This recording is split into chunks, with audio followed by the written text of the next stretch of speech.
Irmãos, nós vamos falar hoje sobre o aperfeiçoamento da igreja. O aperfeiçoamento da igreja, irmãos, tá? É um assunto muito lindo, né? Há um tempo atrás, irmãos, eu não conseguia entender esses assuntos, né? Eu ficava pedindo a Deus entendimento e uma hora chegou, irmãos. Deus, ele foi clareando minha mente e eu tô aqui para compartilhar com vocês o que Deus me revelou. Amém? Então pode passar o slide?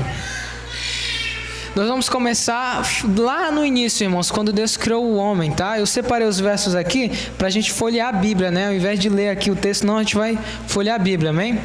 Então vamos começar abrindo nossas Bíblias em Gênesis, ali no capítulo 2, quando está retratado ali a criação do homem.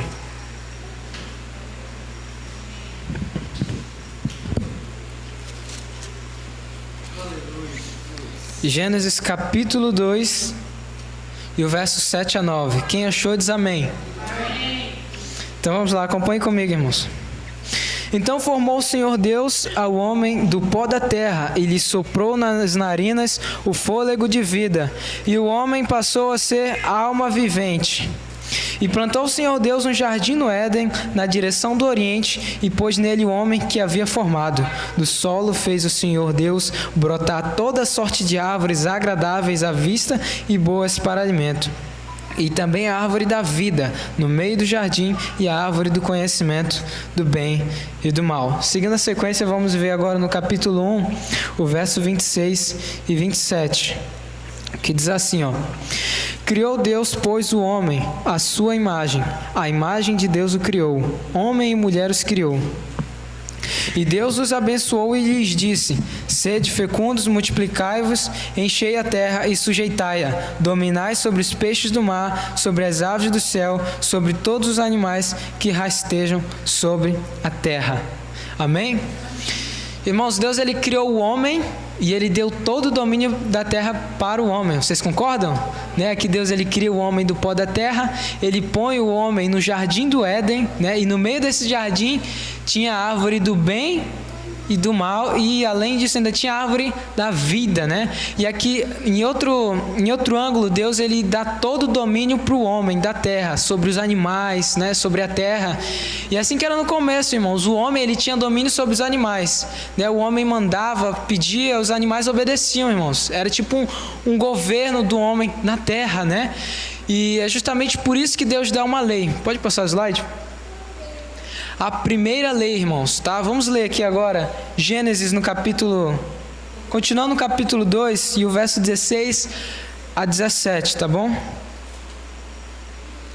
Diz assim: E o Senhor Deus lhe deu esta ordem: De toda a árvore do jardim comerás livremente, mas da árvore do conhecimento do mal não comerás, porque no dia em que dela comeres, certamente morrerás. Amém? Bom, irmãos, a gente percebe então que Deus, ele deu uma lei para o homem. E aí sempre surge uma pergunta para a gente, irmãos: por que Deus, ele deu essa lei para o homem, mesmo sabendo que o homem ia cair? Será que foi de propósito, irmãos? A gente tem que entender uma coisa: que Deus, ele já tinha sujeitado todas as coisas, né, aos pés do homem. O homem tinha domínio sobre tudo. E aí era capaz do homem se ensoberbecer, se exaltar, né? Por isso que Deus deu uma lei para o homem, para que o homem reconhecesse a Deus como seu Senhor, para que o homem reconhecesse aquele que submeteu tudo a ele, né? Reconhecesse o seu Criador. E aí, como que nós nos sujeitamos a alguém, irmãos? Como que você se demonstra ser inferior a alguém? Não é pela obediência, né? Não é pela obediência que você reconhece o seu Senhor, alguém maior do que você?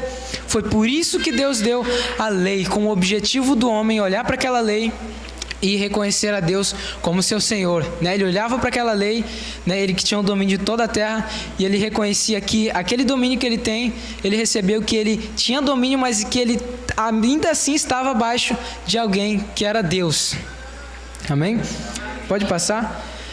E aí Deus, ele fala que no dia em que comer da fruta, né, daquela árvore do bem e do mal, né, ele iria morrer. Agora vamos continuar lendo aqui no capítulo 3, o verso 1 ao 6, tá? Acompanhem comigo aí, irmãos.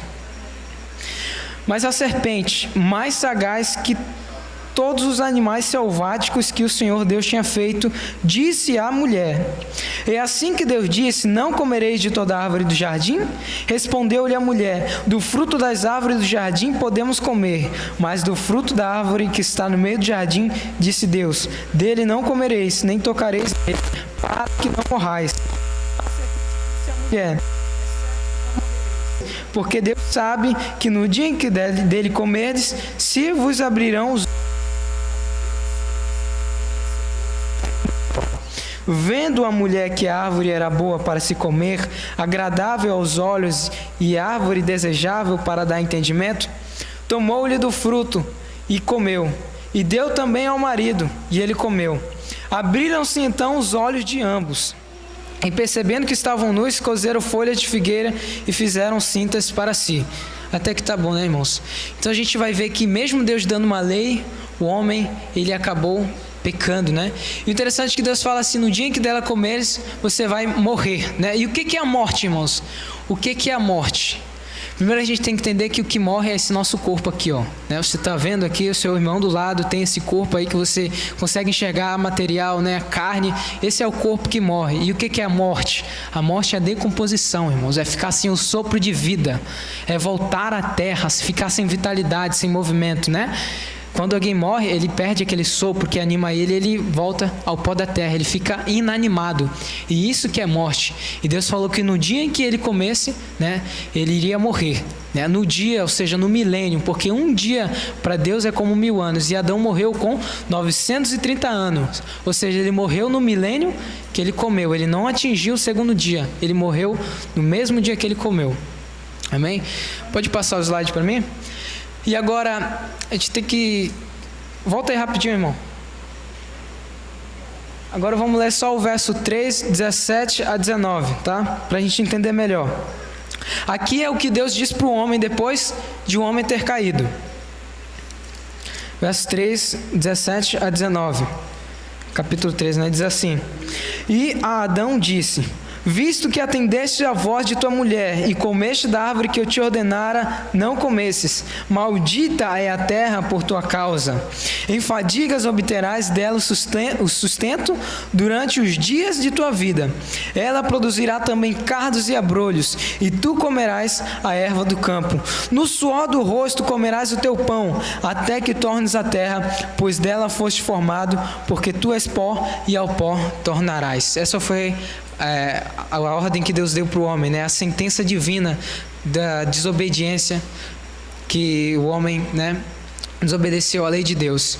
E aqui tem uns elementos importantes. Deus primeiro fala: maldita é a terra por tua causa.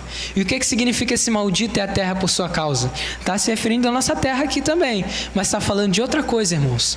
Maldita é a terra por tua causa. Aqui depois Deus ele vai ampliar, ele vai falar assim: porque tu és pó e ao pó tornarás. Então quem é terra? É o homem. Deus ele se utiliza da figura terra para falar do homem. Então maldita é a terra por tua causa. Deus quer falar agora: maldito é o teu corpo por causa de ti. Vocês estão entendendo? E aí Deus também fala: e ele vai te produzir espinhos e espinheiros, né? Que é cardos e abrolhos. Espinhos e abrolhos. E esse nosso corpo aqui, por causa do pecado, ele produz espinhos e abrolhos. Por quê? Porque ele fere, ele causa dor e sofrimento aos que estão ao nosso redor. Vocês estão entendendo? Maldita é a terra por tua causa. Não porque Deus amaldiçoou o homem, mas ele fala: maldita é a terra por tua causa. Então quem se propôs essa maldição foi o próprio homem, né? E aqui Deus fala: porque tu és pó e ao pó tornarás. Né? Agora, o homem, antes do pecado, ele possuía a vida eterna, não é verdade? Né? E se ele não comesse do fruto, ele ia viver eternamente. Essa era a vida eterna. E ele tinha um corpo incorruptível. E aí Deus fala que no dia que ele dele comer, ele iria ser corruptível. Mas o que é corruptível, incorrupção, corrupção? Né? Vamos entender isso aí melhor. Passa para nós, irmão. Olha aí, ó. Corrupção. Eu separei aqui no slide duas imagens, né? Duas sequências de imagens. Corrupção, né? Não é corrupção de política como nós estamos acostumados a ouvir, mas corrupção significa o quê? Aquilo que se decompõe, aquilo que se desgasta com o tempo, né? Não é isso que acontece com o homem hoje, né? Conforme a gente vai ficando mais velho, mais nosso corpo vai se desgastando, mais vem as doenças, né? Até morrer e depois se decompor, voltar ao pó da terra. Então, isso é corrupção, é esse desgaste. Corrupção é sinônimo de decomposição, tá bom? E aí, incorrupção é o quê? Aqui nós temos maçã. Uma foto diferente, né? E aí você vê que em todo o tempo ela continua bonita e vermelha. Isso é incorrupção, irmãos, né? Aqui na primeira imagem nós vemos o homem, né? Lógico que eu não ia trazer uma foto de cadáver que ia ser desagradável, mas aqui a gente percebe. Ali a primeira sequência, o homem talvez ali na fase da adolescência, né? Os 20 anos talvez. Ali depois já 10 anos depois. Ali depois já uns 20 anos depois, né, 30 anos depois, você vai ver que o homem ele passa por esse processo. E aqui embaixo não, a gente vê a incorrupção, que era que Adão era. Primeira imagem ali nós vemos Adão criado, aqui 200 anos depois, 500 anos depois, 10.000 anos depois e continua do mesmo estado, né? Vocês entenderam agora o que é corrupção e incorrupção, irmãos? Amém. Pode passar, irmão. E como a gente viu, Adão, né, ele pecou, mas quem tinha pecado primeiro era Eva. O pecado, irmãos, ele entra por causa do desejo, por causa da concupiscência. Né? O primeiro pecado, Eva, ela olhou para a árvore e ela viu o quê? Que a árvore era desejável para dar entendimento. O fruto, ela almejou aquele fruto, ela sentiu o desejo de provar daquele fruto. Né? O pecado, quem concebe o pecado é o desejo. Primeiro vem o desejo e depois vem o pecado, né? Por isso que Tiago fala assim, ó, Tiago capítulo 1, verso 14 e 15. Mas cada um é tentado quando atraído e seduzido pela sua própria concupiscência. Depois, havendo a concupiscência concebido, dá luz ao pecado. E o pecado, sendo consumado, gera a morte. Então primeiro vem o desejo, depois vem o pecado, depois vem a morte, a corrupção. Vocês entenderam? E agora, irmãos, por que nós estamos mais sujeitos a pecar do que antigamente, do que Adão, né? Adão, ele estava ali no paraíso, né? Ele não sentia desejo de mentir, né? De fazer outras coisas, por quê? Por causa do corpo dele, irmãos. Onde aumenta a corrupção, onde o corpo fica mais frágil, que o corpo fica mais frágil por causa da corrupção, por causa desse desgaste, aumenta-se os desejos. Vocês entendem? Quanto mais velho o seu corpo fica, mais frágil o seu corpo fica, mais desejos você tem. Então você tem mais possibilidade de pecar nesse corpo que nós temos hoje. Por quê? Porque ele se desgasta, aumenta os desejos dele. Adão era eterno, ele não sentia fome, não sentia sede, ele não sentia necessidade. Mas aí depois do pecado, o homem ele passou a ter que, como posso dizer, ele está sujeito a substâncias ao seu redor, né? Comida, alimento, água, para poder ele sobreviver e não sobreviver eternamente. Vocês estão entendendo? Então, onde aumenta a corrupção, aumenta os desejos. E onde aumenta os desejos, aumenta o pecado. Pode passar. E a árvore da vida, irmãos. Agora, eu esqueci de pôr o verso, mas vamos ler aí em Gênesis, continuando em Gênesis, irmãos, onde nós estamos. No mesmo capítulo, no capítulo 3, e o verso 22 ao 24. Tá bom? Acompanhe comigo aí. Gênesis capítulo 3, verso 22 ao 24. Então disse o Senhor Deus: Eis que o homem se tornou um de nós, conhecedor do bem e do mal. Assim que não estenda a mão e tome também da árvore da vida e coma e vive eternamente, o Senhor Deus por isso o lançou fora do jardim do Éden, a fim de lavrar a terra de que fora tomado.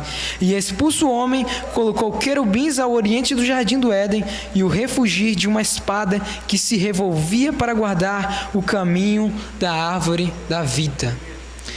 E agora a árvore da vida, irmãos, vocês já pararam para pensar por que Deus ele destaca a árvore da vida, né? Por que Deus ele fala dessa árvore da vida? Por que essa árvore da vida estava no jardim do Éden junto com a árvore do bem e do mal?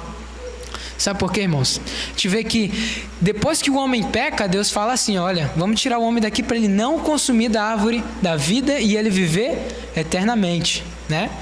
Então a árvore da vida ela tem esse poder de dar vida eterna. Mas a gente percebe que depois que o homem pecou, ele não teve mais direito de comer dessa árvore. Então a árvore da vida foi feita justamente para quem? Para os que não têm pecado, para os justos. A árvore da vida foi plantada para os justos. Depois que o homem pecou, ele deixou de ser justo e ele já não tinha mais poder de comer daquela árvore da vida e viver eternamente. Agora, por que Deus destaca isso, irmãos? Vamos lá. Uma árvore do bem e do mal e a outra árvore da vida. Uma árvore da morte e a outra árvore da vida. Uma árvore é o conhecimento do bem e do mal. Irmãos, por onde vem o conhecimento do bem e do mal? O conhecimento do bem e do mal vem pela lei. Porque se a lei diz assim, não matarás, você sabe que matar é mal e não matar é o bem. Quando a lei diz não cobiçarás, você entende que cobiçar é mal e não cobiçar é o bem. O mal é desobedecer a Deus e o bem é obedecer a Deus. A árvore do bem, do conhecimento do bem e do mal, uma lei. Está entendendo? E essa árvore dava a morte e a outra dava a vida. Então o que Deus queria mostrar nisso aqui? Que a morte entrou por causa de uma árvore e a vida iria entrar por meio de outra árvore. Vocês estão entendendo? Se não estão entendendo, vamos de novo.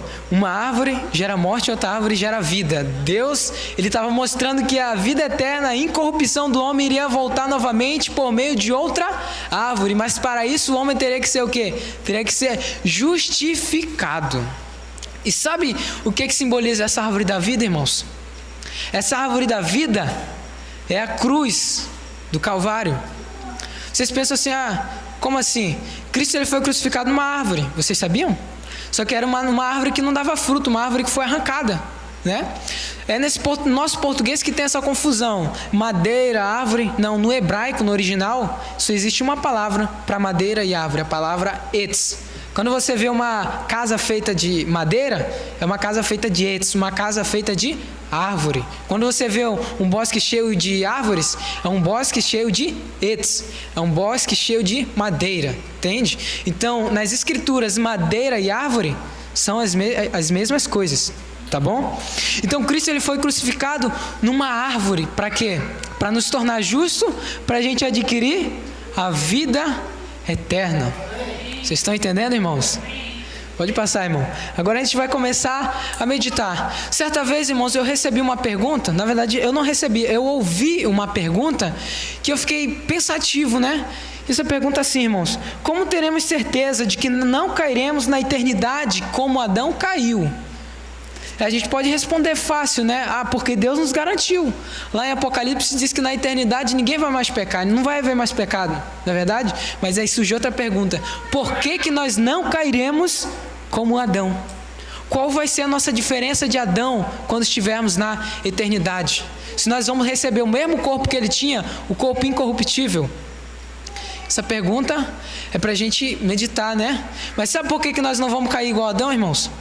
Porque Adão, ele desobedeceu quando ele possuía um corpo eterno, um corpo incorruptível. Mas o nosso Senhor, ele obedeceu quando estava no corpo corruptível, no corpo frágil e cheio de desejos, irmãos. E Jesus, ele venceu o pecado, ele foi tentado em tudo, todavia sem pecar. Você está entendendo? Passa aí a imagem. Vocês estão vendo aqui essa imagem? Aqui a gente vê de um lado Adão comendo do fruto da árvore e do outro lado o nosso Senhor sendo crucificado, uma ilustração. Agora, por que nós não cairemos na eternidade como Adão? Porque Adão desobedeceu quando estava na incorrupção, quando ele tinha o corpo eterno, onde havia menos desejos e menos possibilidades de pecar. Já o nosso Senhor, irmãos, ele pegou um corpo frágil, um corpo corruptível, cheio de desejos, e ele condenou o pecado na carne. Cristo obedeceu quando estava na corrupção. Vocês veem o contraste? Mas o que isso tem a ver com a pergunta, irmãos? Passa aí para nós. O que tem a ver com a pergunta é a imagem, irmãos. E a gente vai abrir agora em 1 Coríntios, para a gente entender melhor. 1 Coríntios, ali no capítulo 15, e a gente vai ler do verso 47 ao 50, tá bom?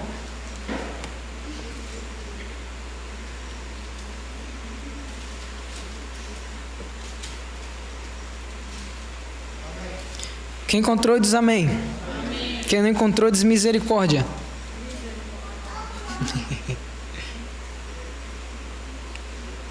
Amém? Então vamos lá, verso 47 a 50. Acompanhe comigo aí, irmão.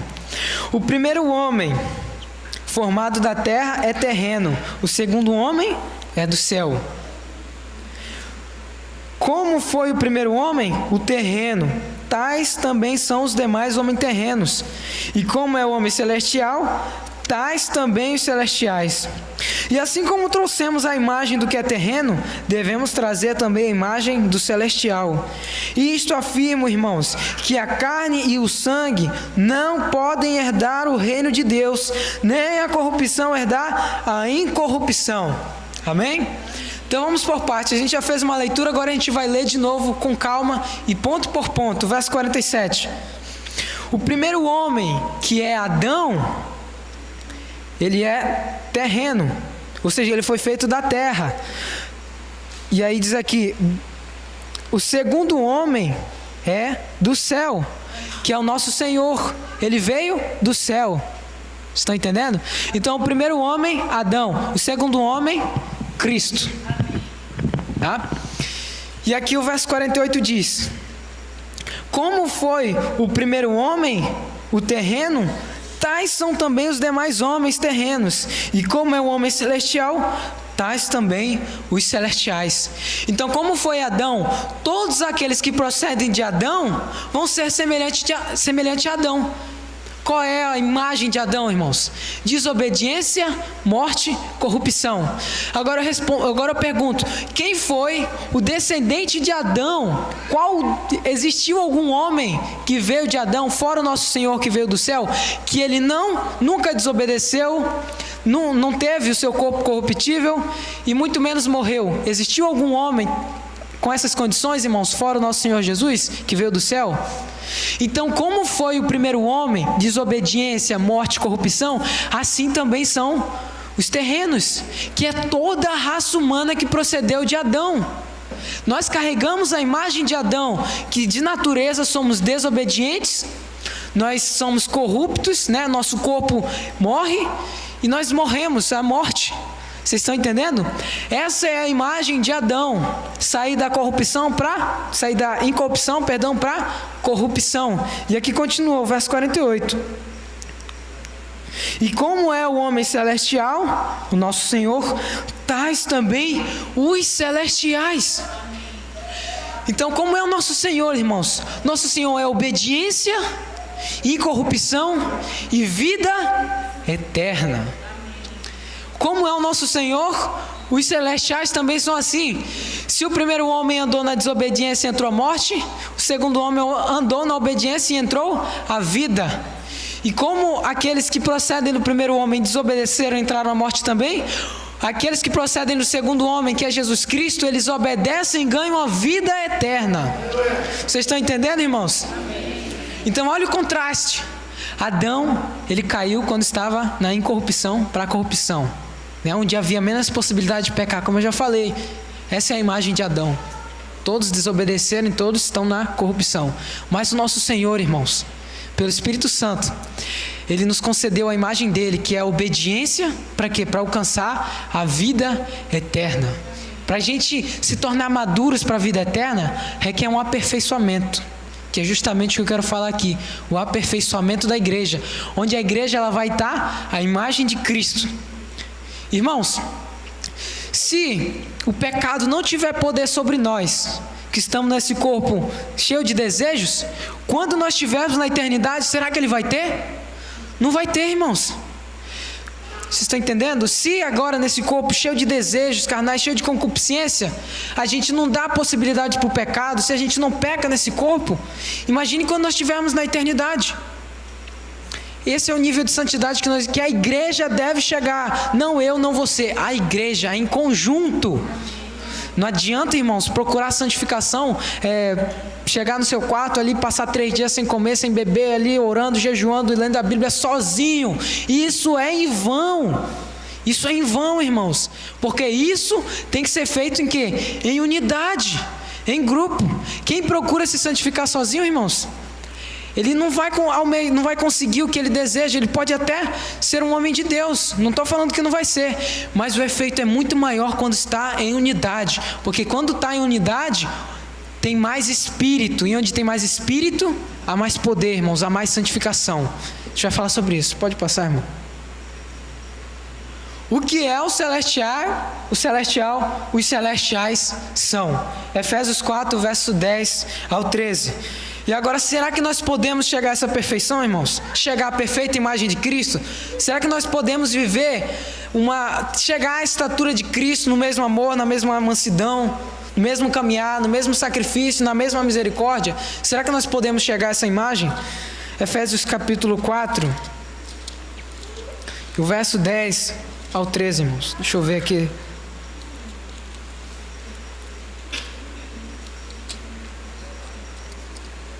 Amém?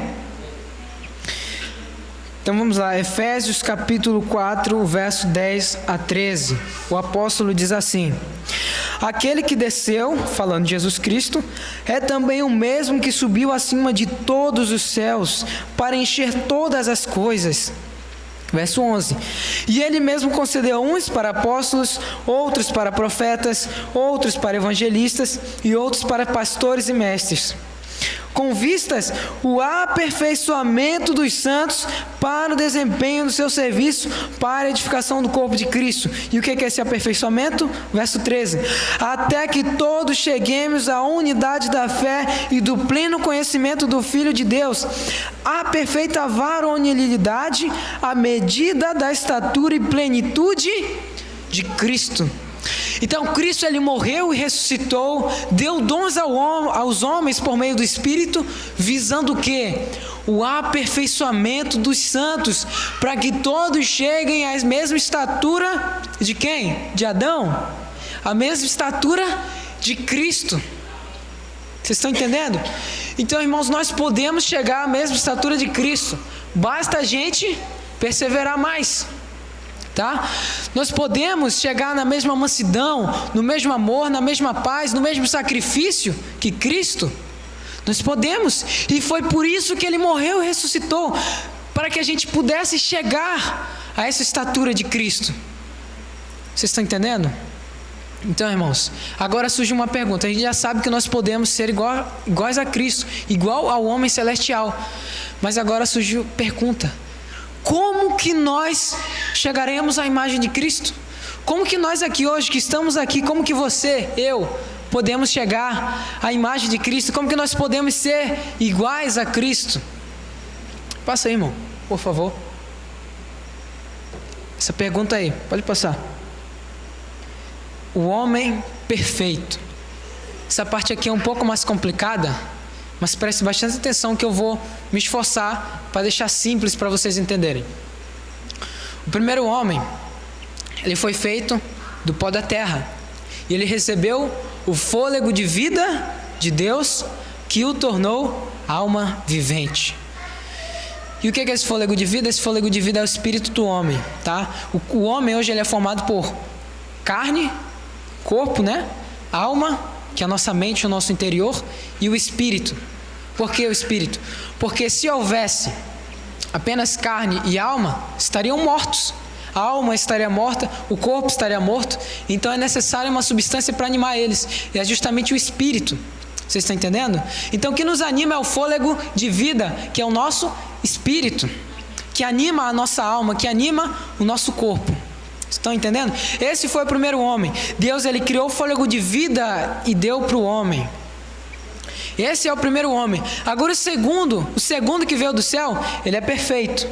Ele possui corpo, alma e espírito, mas não o espírito normal, o fôlego de vida criado, mas o Espírito Santo, o próprio Espírito de Deus. Esse é o homem perfeito. Corpo, o que é o corpo, irmãos? O corpo é a nossa carne, essa substância que nós temos aqui, ó. Entendendo? A alma, nosso interior, a nossa mente, as nossas emoções, racionalidade, é o nosso eu imaterial, né? E o espírito é o nosso animador. Mas para a gente chegar a perfeição, é necessário a gente ter o Espírito Santo, que vai se unir com o nosso espírito, vai se misturar com a nossa alma. E a gente vai ir aperfeiçoando esse espírito em nós, até nós chegarmos ao homem perfeito. Porque o ímpio, ele não tem o Espírito Santo, então ele é psíquico e carnal. Ele só tem aonde? A alma dele só tem para correr aonde? A alma dele só corre para a carne. Mas aqueles que têm o Espírito Santo, eles estão divididos. A alma dele escolhe o corpo, né? No caso aqui, nós podemos ter uma ilustração de que o homem está de joelho aqui, e ele está sentindo dores no joelho, né? Ele vai sentir. Se alguém ficar muito tempo de joelhos orando, ele vai sentir dor nos joelhos, né? Então o corpo dele vai pedir o quê? Pare de orar, né? Se levante. Essa é a carne. A alma, ela escolhe a carne ou escolhe o espírito. O espírito fala assim, ó, olha, ignore a sua carne, continue orando, que você vai conseguir o que você almeja. Vocês estão entendendo? Ou o homem escolhe a carne e é decaída por ele e entra na morte, ou ele escolhe o Espírito Santo e ele consegue chegar à vida, à estatura de Cristo, né? Cristo, ele prometeu o Espírito Santo para quem? Para a igreja. E é com o Espírito Santo que a gente pode se tornar perfeitos. Passa para mim, irmão, por favor, rapidinho. O Senhor diz, olha que interessante, o Senhor diz, o espírito está pronto e a carne é fraca. Nosso Senhor diz isso. Vocês sabem o que ele quer dizer com isso? O espírito está pronto. Mas aí, o Espírito Santo, ele já não vem pronto para a gente? Ele vem pronto para a gente, mas quem diz que ele está pronto em nós? Ele tem que estar pronto aonde? Em nós. Você está entendendo? O Espírito, ele já vem pronto, mas não em nós. Para vocês entenderem melhor, tem uma ilustração, tem um provérbio indígena que eu achei muito interessante, irmãos. Eu ouvi um tempo atrás, que é um sábio índio, né? Um índio jovem, ele foi pedir conselhos aos mais sábios, né? E aí um índio sábio, ele respondeu bem assim para ele, falando, olha, no nosso interior nós temos 2 lobos. O lobo do bem, que você vai fazer o bem, você vai amar seu próximo, você vai ser uma pessoa boa, e o lobo do mal, onde você só vai fazer coisas ruins. No nosso interior existem esses 2 lobos, e eles guerreiam entre si. E aí o jovem perguntou, mas qual que vence? E aí o sábio índio respondeu, aquele que você mais alimenta. Vocês estão entendendo, irmãos? Então, nosso provérbio cristão seria mais ou menos assim: em você, irmão, em você há 2 substâncias, a sua carne e o Espírito Santo. Eles guerreiam contra si. O Espírito Santo, ele quer te tornar perfeito à imagem de Cristo, bondade, amor, misericórdia, compaixão, boas obras, obediência, que te traz a vida eterna. Já a carne, ela quer que você satisfaça os seus próprios desejos, o que você tem, que são coisas corruptas, coisas carnais, coisas ruins, coisas mundanas, né? E os 2 guerreiam entre si. Agora, qual que vence, irmãos? Um te traz a vida, outro te traz a morte. O que vence é aquele que você mais alimenta. Se você mais alimenta os seus desejos carnais, você está mais inclinado para a carne. A carne é mais forte e o espírito é mais fraco. Mas agora, se você alimenta mais o espírito que está em você, o Espírito Santo, você vai ser mais espiritual. O espírito vai ficar mais pronto cada vez mais, vai ficar mais forte. E a carne vai ficar o quê? Fraca. O que significa o espírito está pronto e a carne está fraca? Significa que você está apto para fazer toda a vontade de Deus. Porque o espírito vai estar pronto, você já não vai, a carne está fraca. O que tem mais poder sobre você? Aquilo que vai estar forte ou aquilo que vai estar fraco? Aquilo que vai estar forte. E se o espírito vai estar forte e a carne fraca, a carne vai ser absorvida pelo Espírito e o Espírito vai estar em você. É por isso que a igreja primitiva, ela conseguia ser martirizada, dava a sua vida por Cristo. Por quê? Porque eles tinham a carne fraca e o Espírito neles estavam pronto. Eles não queriam saber se eles iam morrer, se eles iam sentir dor. Eles queriam saber que o Espírito Santo neles já estavam prontos. Eles já estavam perfeitos. O que é perfeito? É maduro, está apto para fazer a vontade de Deus. É quando a carne vai ficar fraca e o espírito vai ficar forte. Em outra passagem, o Senhor fala para Paulo assim: o meu poder se aperfeiçoa na fraqueza.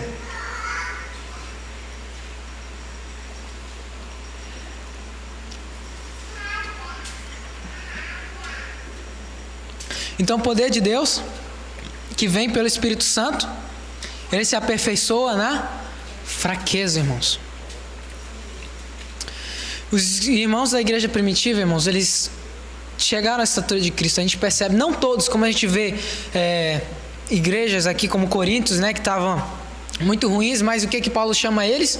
Chama eles de crianças. Por quê? Porque eles ainda estavam como crianças, eles ainda não tinham noção, eles ainda não amadureceram, eles não se tornaram adultos, maduros o suficiente para a salvação.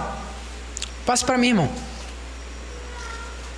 E agora tem um testemunho de um dos primeiros cristãos, Diogneto, não sei se você já ouviu falar, ali dos séculos, do ano 190 mais ou menos, ele falando como que a igreja primitiva era, ele fazendo uma apologia ao cristianismo. Olha o que ele fala, irmãos. Os cristãos, de fato, não se distinguem dos outros homens, nem por sua terra, nem por sua língua ou costumes. Com efeito, não moram em cidades próprias, nem falam língua estranha, nem têm algum modo especial de viver. Sua doutrina não foi inventada por eles, graças ao talento e especulações de homens curiosos, nem professam, como os outros, algum ensinamento humano. Pelo contrário, vivendo em cidades gregas e bárbaras, conforme a sorte de cada um, e adaptando-se aos costumes do lugar, quanto à roupa, ao alimento e ao resto, pode passar. Testemunham um modo de vida social admirável e sem dúvida paradoxal. Vivem na sua pátria, mas como forasteiros. Participam de tudo como cristãos e suportam tudo como estrangeiros. Toda a pátria estrangeira é pátria deles, e cada pátria é estrangeira. Casam-se com todos e geram filhos, mas não abandonam os recém-nascidos. Põem a mesa em comum, mas não o leito. Estão em carne, mas não vivem segundo a carne. Moram na terra, mas têm sua cidadania no céu. Obedecem às leis estabelecidas, mas com a sua vida ultrapassam as leis. Amam a todos e são perseguidos por todos. São desconhecidos e apesar disso condenados. São mortos e desse modo lhes é dado a vida. São pobres e enriquecem a muitos. Carecem de tudo e têm abundância de tudo. São desprezados e no desprezo tornam-se glorificados. São amaldiçoados e depois proclamados justos. São injuriados e bendizem. São maltratados e honram. Fazem o bem e são punidos como malfeitores. São condenados e se alegram como se recebessem a vida. Pelos judeus são combatidos como estrangeiros. Pelos gregos são perseguidos. E aqueles que os odeiam não saberiam dizer o motivo do ódio. Olha como eram nossos irmãos da igreja primitiva. Agora eu pergunto, a gente pode aplicar isso para a igreja hoje? Olha, nós temos um modo de vida admirável, né? A gente suporta tudo, a gente perde a vida, mas desse modo nós estamos ganhando a vida. Nós vivemos em carne, mas nós não vivemos segundo a carne. Nós vivemos nessa terra, mas nossa cidadania está no céu. Por que está no céu? Porque o primeiro homem, ele é do céu. E se nós fazemos parte do primeiro homem, nós somos do céu celestial. E aí, não que nós vá para o céu, mas que ele vai vir trazer o reino celestial aqui para a terra, o reino dos céus, porque Cristo fala assim: o meu reino ainda não é desse mundo, e é o reino dos céus, é o reino dos céus que desce para a terra, onde somente os celestiais vão estar governando com Cristo. Amém? Então, irmãos, você vê que, será que a igreja hoje está preparada para ser revestida de incorruptibilidade? Será que a igreja hoje, como é que eu e você e a igreja hoje está provando para Deus que se a gente recebesse agora a incorrupção, a gente não cairia como Adão? Como que a gente está provando para Deus, irmãos, isso? Vocês estão vendo a necessidade que tem a igreja hoje de se aperfeiçoar, se santificar? A igreja, ela não é como antigamente, nem melhor. Por quê? Porque ela está mais inclinada para a carne. A carne está mais forte, o espírito está mais fraco. A gente percebe isso, a gente não pode sensibilizar. A gente sabe que o Espírito Santo, ele está poderoso em nós hoje. Na igreja hoje a gente consegue fazer obras admiráveis, né? Cristo, ele fala que aquele que cresce nele ia fazer mais obras que ele fez e obras maiores.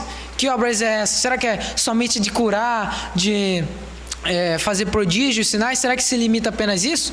Quais são as obras que Cristo fazia? As principais obras que Cristo fazia? Obras de amor e misericórdia, obras de sacrifício, de paz, de mansidão, né? Essas são as obras de Cristo, as obras principais. Depois vem sinais, prodígios e etc. Mas primeiro é a semelhança de Cristo, irmãos. Vocês estão entendendo? Então há uma necessidade hoje, irmãos, da gente obedecer mais ao Espírito, irmãos, para a gente procurar mais o Espírito Santo em conjunto, irmãos, porque hoje a gente tem essa necessidade. Pode passar, irmão. E agora eu vou finalizar com vocês lendo. Na verdade ainda não. Vamos ler aqui o que Tiago fala e depois a gente vai ver o sermão de Cristo. Tiago. Porque alguns irmãos podem pensar que eu estou pregando a salvação pelas obras. Mas não é exatamente isso que eu quero fazer. Eu quero deixar bem claro aqui, tá bom? Antes que cause alguma controvérsia. Tiago capítulo 2, verso 14 ao 26, tá? Vamos lá. Meus irmãos, Tiago capítulo 2, verso 14, a partir do verso 14, amém? Ou misericórdia? Amém, então. Então, a partir do verso 14, leem comigo. Meus irmãos, qual é o proveito se alguém disser que tem fé, mas não tiver obras? Pode acaso semelhante fé salvá-lo? Se um irmão ou uma irmã estiverem carecidos de roupa e necessitados do alimento cotidiano, e qualquer dentre vós lhe disser: ide em paz, aquecei-vos e fartai-vos, sem contudo lhe dar o necessário para o corpo, qual é o proveito disso? Assim também a fé, se não tiver obras, por si só está morta. Mas alguém dirá: tu tens fé e eu tenho obras. Mostra-me essa tua fé sem as obras, e eu com as obras te mostrarei a minha fé. Crês tu que Deus é um só? Fazes bem, até os demônios creem e tremem. Queres, pois, ficar certo, ó homem sensato, de que a fé sem obras é inoperante? Não foi por obras que Abraão, nosso pai, foi justificado quando ofereceu sobre o altar o próprio filho Isaque? Vês como a fé opera juntamente com as obras? Com efeito, foi pelas obras que a fé se consumou e se cumpriu a escritura, a qual diz: ora, Abraão creu em Deus e isso lhe foi imputado para a justiça, e foi chamado amigo de Deus. Verificais que uma pessoa é justificada por obras e não por fé somente. De igual modo, não foi também justificada por obras a meretriz Raabe, quando acolheu os emissários e os fez partir por outro caminho? Porque assim como o corpo sem espírito é morto, assim também a fé sem obras é morta. Nós somos salvos pela fé, mas a fé, existem dois tipos de fé: a fé morta e a fé viva. A fé morta é semelhante a um corpo sem o sopro, parado, não serve para nada, se decompõe. Mas aquela fé viva é aquela, como seu corpo que você tem agora animado, é uma fé verdadeira, é uma fé que você vai demonstrar sua fé por meio das obras. Tiago fala assim, irmãos: mostre-me a sua fé sem as suas obras, e eu com as minhas obras vou te mostrar a minha fé. Vocês estão entendendo? Fé também carrega obras. Fé não é somente crer, porque até os demônios creem e tremem. Mas por que os demônios não são salvos? Porque eles não têm obras. A fé só é perfeita quando ela tem obras. Vocês estão entendendo? O primeiro homem feito da terra, ele recebeu o fôlego de vida, né? E aí alguém pode perguntar: por que Deus não criou logo Adão perfeito, com o Espírito Santo, com a alma e com o corpo logo? Primeiro que Adão, ele não poderia conter esse espírito. E mesmo se ele contesse, ele não ia conseguir reter esse espírito, ele não ia conseguir segurar. Ele não estava preparado. Era do mesmo modo de você pegar uma criança recém-nascida e você tentar dar comida sólida, alimento sólido para ele. Ele não vai suportar. Vocês estão entendendo? Então requer um aperfeiçoamento para ficar perfeito, chegar a esse Espírito Santo. Porque o sopro de vida, o profeta Isaías diz que o sopro de vida, que Deus, ele é o autor do sopro de vida. Deus, ele criou o sopro de vida, mas o Espírito procede dele. Em outra passagem, Isaías mesmo diz que Deus, ele dá o sopro de vida para todos, mas o Espírito ele dá apenas para aqueles que calcam a terra. E o que é a terra? É o corpo do homem, a carne que está cheia de desejos. Então o Espírito Santo ele é dado e é aperfeiçoado àqueles que pisam os seus desejos carnais para chegarem perfeitos, irmãos. Tá?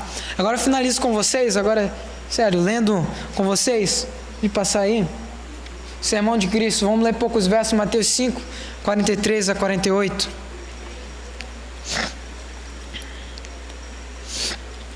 Mateus capítulo 5,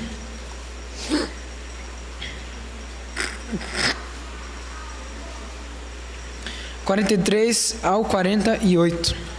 Amém? Então acompanhe comigo.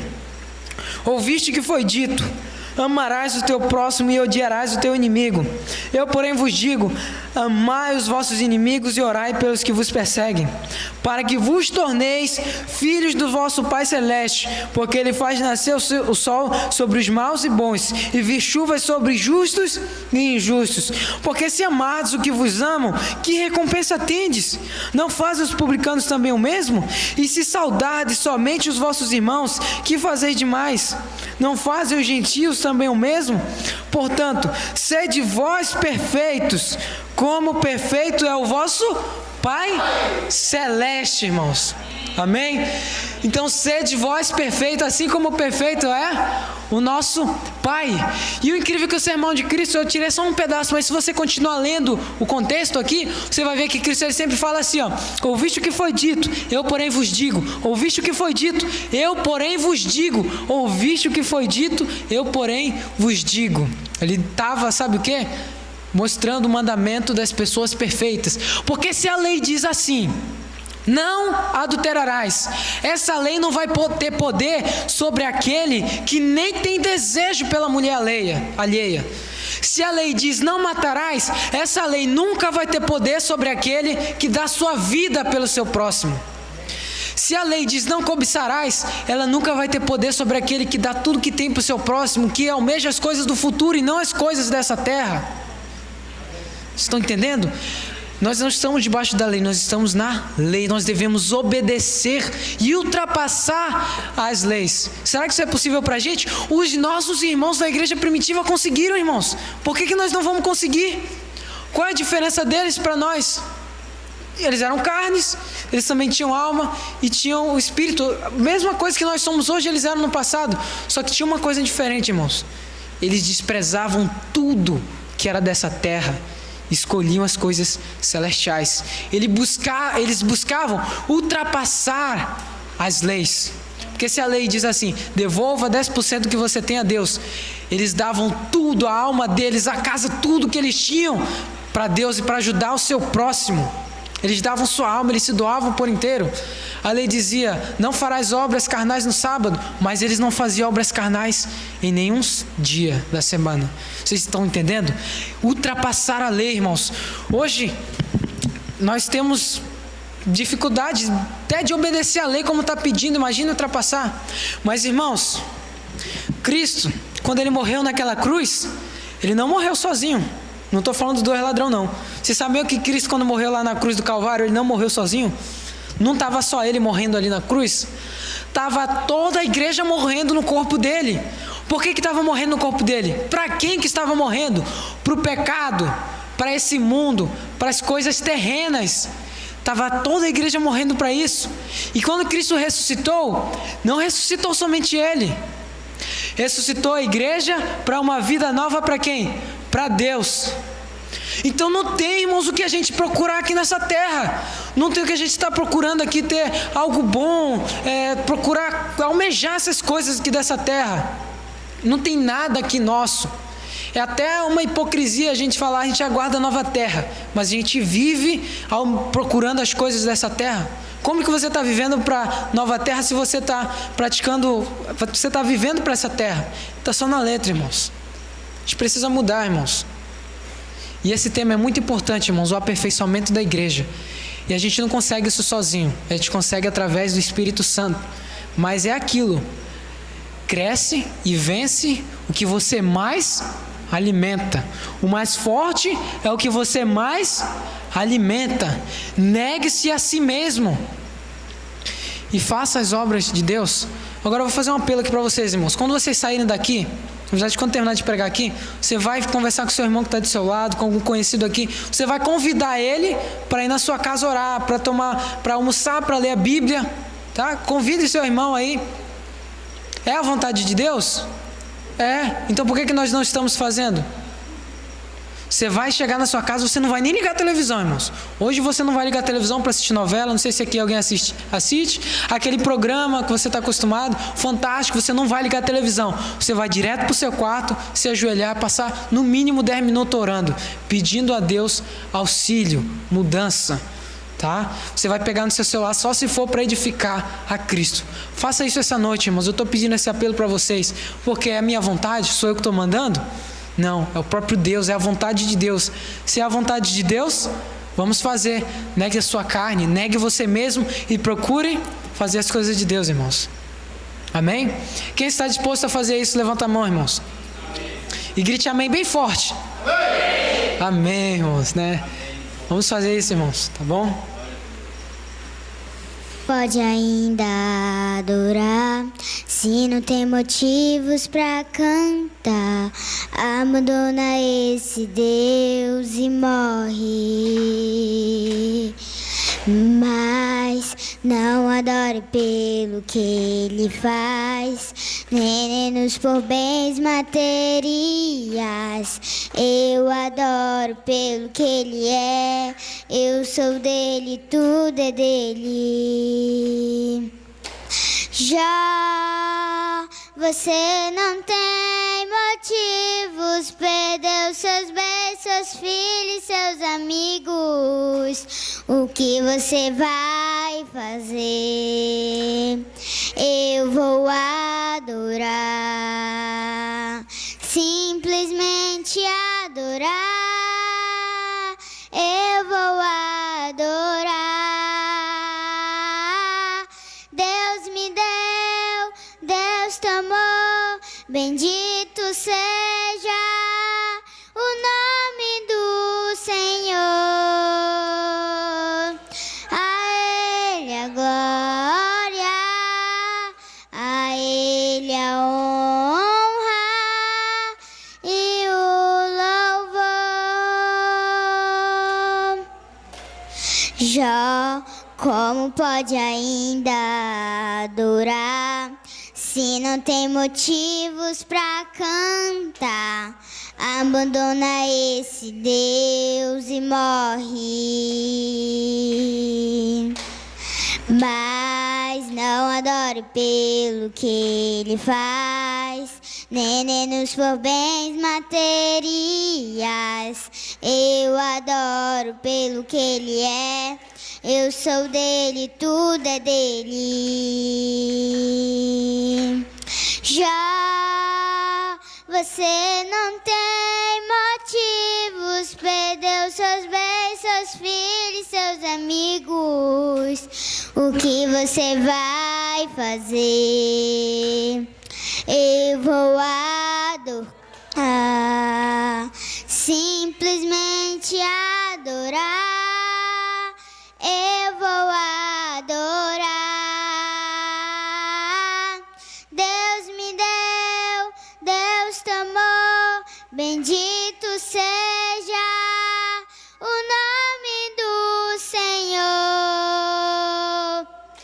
A Ele a glória, a Ele a honra e o louvor.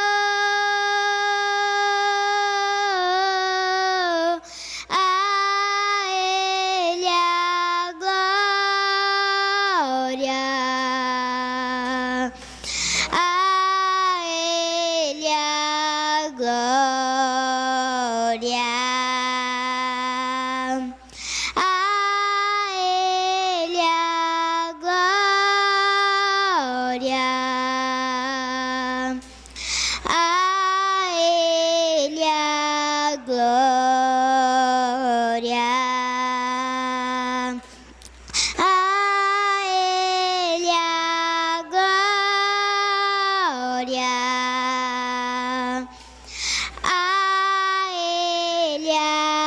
glória. A Ele a glória.